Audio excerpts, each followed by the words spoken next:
تو یہ حمیت جو ہے اس طرح کی چیز ہوتی ہے. میں حمیت کا ایک آپ کو ایک حمیت جو ہے یہ اچھی بھی ہوتی ہے، جیسے یعنی کہ اب یہ یعنی یہ تو ان کی تو حمیت اللہ تعالیٰ نے فرمایا نا، حمیت فرمایا، پھر اللہ تعالیٰ نے فرمایا ان کی حمیت جو تھی نا وہ حمیت الجاہلیت تھی، وہ جاہلیت والا ان کا وہ ذہن تھا، تعصب تھا ان کے اندر وہ تھا. تو حمیت کی میں آپ کو مثال دیتا ہوں کہ حضرت حمزہ بن ابو عبد المطلب رضی اللہ تعالیٰ عنہ یہ بہت خوبصورت تھے ماشاء اللہ. یہ رسول اللہ صلی اللہ علیہ وسلم سے بھی بڑی محبت کرتے تھے. ایک دفعہ رسول اللہ صلی اللہ علیہ وسلم ابو جہل کے پاس سے گزرے تو ابو جہل نے رسول اللہ صلی اللہ علیہ وسلم کو تکلیف دی. تو ایک عورت دیکھ رہی تھی. حضرت حمزہ رضی اللہ تعالیٰ عنہ شکار پر گئے ہوئے تھے، تو وہاں سے واپس آئے تو اس عورت نے ان کو دیکھ لیا. تو حضرت حمزہ رضی اللہ تعالیٰ عنہ کو فرمایا، اس نے کہا عورت نے کہ میں نے دیکھا ہے کہ رسول اللہ صلی اللہ علیہ وسلم کو یہ جو ابو جہل ہے اس نے بڑی تکلیف دی ہے. تو پھر اس عورت نے وہ جو معاملہ تھا وہ بتایا سارا. تو اب کیا ہوا کہ حضرت حمزہ جو تھے مسلمان اس وقت نہیں ہوئے تھے، لیکن ان کے اندر جو ایک خاندانی جوش اور غیرت تھی وہ جاگ پڑی کہ میرے بھتیجے کو اس ابو جہل نے تکلیف دی. سیدھا جو ہے ابو جہل کے پاس گئے. اب یہ حمیت جو تھی ان کو لے گئی، تو اپنی کمان سے ابو جہل کے سر پر ٹھوکر ماری، ضرب لگائی اور اپنے بھتیجے کا بدلہ لیا. اسے کہا کہ جو محمد صلی اللہ علیہ وسلم کا دین ہے میرا بھی وہی دین ہے. تب اللہ تعالیٰ نے یہ آیت نازل فرمائی. تو اس کا مطلب کیا ہوا کہ یہ جو ہے نا حمیت یہ اچھی بھی ہوتی ہے، جیسے یہ میں نے بتایا آپ کو کہ یہ حمیت جاگی کس میں، حضرت حمزہ میں. تو انہوں نے رسول اللہ صلی اللہ علیہ وسلم کا بدلہ ابو جہل سے لے لیا. لیکن ان جو کفار مکہ تھے ان کی حمیت کو اللہ تعالیٰ نے حمیت الجاہلیت فرمایا کہ یہ جو تھی یہ ایسی غیرت، یہ ضد اور تعصب تھا ان کے اندر، اور اس بغض و عناد تھا اور نفرت تھی مسلمانوں کی، اس میں بدلی ہوئی تھی ان کی جو حمیت تھی. تو اس کو جو ہے نا اس وجہ سے آپ دیکھیں اللہ تعالیٰ نے اس طرح ان کو بیان فرمایا. تو اب غور کریں کہ اس میں کفار مکہ جو تھے نا ان کے شدید غم و غصہ، بغض و عناد اور نفرت بھرے جذبات جو تھے نا وہ کوشش کر رہے تھے کہ مسلمانوں میں بھی یہ غصہ آ جائے، مسلمانوں میں یہ غصہ آ جائے اور وہ جنگ پر تیار ہو جائیں. لیکن کیا ہوا پھر؟ یعنی اب دیکھیں نا اللہ تعالیٰ نے ارشاد فرمایا اذ جعل الذین کفروا فی قلوبہم الحمیۃ حمیۃ الجاہلیۃ. تو ان کے اندر کافروں کے دلوں میں جو حمیت، جو یہ غیرت جاگی اور وہ ہمارے رشتہ داروں کو انہوں نے قتل کر دیا، یہ ہم اگر ان کو آنے دیں تو ہمارے جو ہے وہ دنیا میں عرب کے علاقوں میں ہماری دھاک بیٹھ جائے گی، ہماری عزت شان کم ہو جائے گی، ہم وہ کہیں گے یہ تو دب گئے، یہ تو اس طرح ہو گیا. اس طرح سے ان کے اندر یہ حمیت، اس طرح کا خیال جو تھا اس کو اللہ نے فرمایا یہ حمیت الجاہلیت ہے. ان کے اندر جاہلیت والا ضد اور تعصب ہے اور نفرت ہے جو فخر و غرور تکبر کی وجہ سے، ان کی بڑائی اور اپنی پھوں پھاں کی وجہ سے ان کے اندر یہ پیدا ہوا ہے. اور وہ اس کی وجہ سے مسلمانوں کے اندر ایکسائٹ کر رہے ہیں، ان کو جذبات کو بڑھا رہے ہیں تاکہ وہ جنگ کرنے کا تیاری کر لیں اور ہمارے ساتھ لڑائی کریں. لیکن اللہ تعالیٰ نے پھر یہ فرمایا فَأَنزَلَ اللَّهُ سَكِينَتَهُ عَلَى رَسُولِهِ وَعَلَى الْمُؤْمِنِينَ. تو پھر اللہ تعالیٰ نے مومنین پر جو رسول اللہ صلی اللہ علیہ وسلم کے ساتھ تھے اور رسول اللہ صلی اللہ علیہ وسلم پر سکینہ نازل فرمایا، سکون نازل فرمایا، اطمینان نازل فرمایا. اس طرح سے ان کے جذبات جو تھے، ان کے تعصب کے جو ان کو غصے میں ڈالنے والے تھے کہ کسی طرح جنگ لڑیں، اللہ تعالیٰ نے وہ سب ٹھنڈے کر دیے. ان کے دلوں کو، مسلمانوں کے دلوں پر اطمینان جو ہے نازل فرما دیا، سکینہ نازل فرما دیا. وہ تسلی میں آ گئے، اطمینان میں آ گئے. تو انہوں نے کچھ پھر اللہ تعالیٰ نے ان پر کرم کیا. اللہ نے فرمایا وہ ان کے اندر ایسا اطمینان پیدا ہو گیا جس سے اللہ تعالیٰ خوش ہو گئے. پھر اللہ تعالیٰ نے فرمایا وَأَلْزَمَهُمْ كَلِمَةَ التَّقْوَى. تو ہم نے ان پر تقوی کو لازم کر دیا، یعنی ان کے اندر توحید، لا الہ الا اللہ محمد الرسول اللہ، اللہ اور اس کے رسول صلی اللہ علیہ وسلم کے حکم کے مطابق چلنا، ان کی بات پر لبیک کہنا اور حاضر ہو جانا. اور اس طرح سے اللہ نے ان کے اندر یہ اپنے اور اپنے حبیب صلی اللہ علیہ وسلم کہ محبت اور یہ تقوی جو خلوص تھا ان کے اندر وہ بھر دیا۔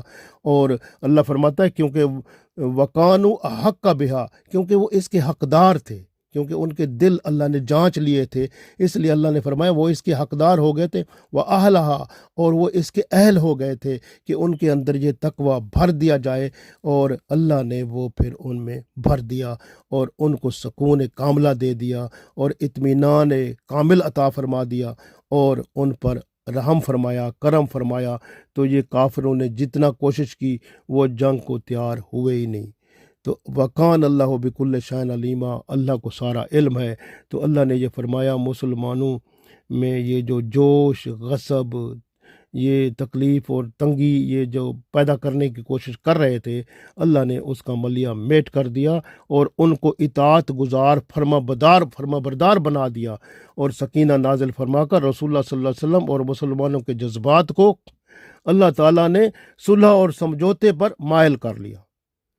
اس روایت کے مطابق آپ دیکھیں یہ کلمہ جو ہے، کلمۃ تقویٰ کا مطلب لا الہ الا اللہ محمد رسول اللہ ہے، جس پر یہ سارا اسلام قائم ہے، اور اسی کو اللہ نے ان میں بھر دیا اور وہ اللہ اور اس کے رسول صلی اللہ علیہ وسلم کے فرما بردار بن گئے، اور وہ جو ہیں وہ اللہ فرماتا ہے وہ حق کا بہا، اور اس کے وہ حقدار بھی تھے، وہ اہلہا، اور اس کے اہل بھی تھے۔ تو مقصد ہے یہ دیکھیں نا کتنی بڑی بات ہے۔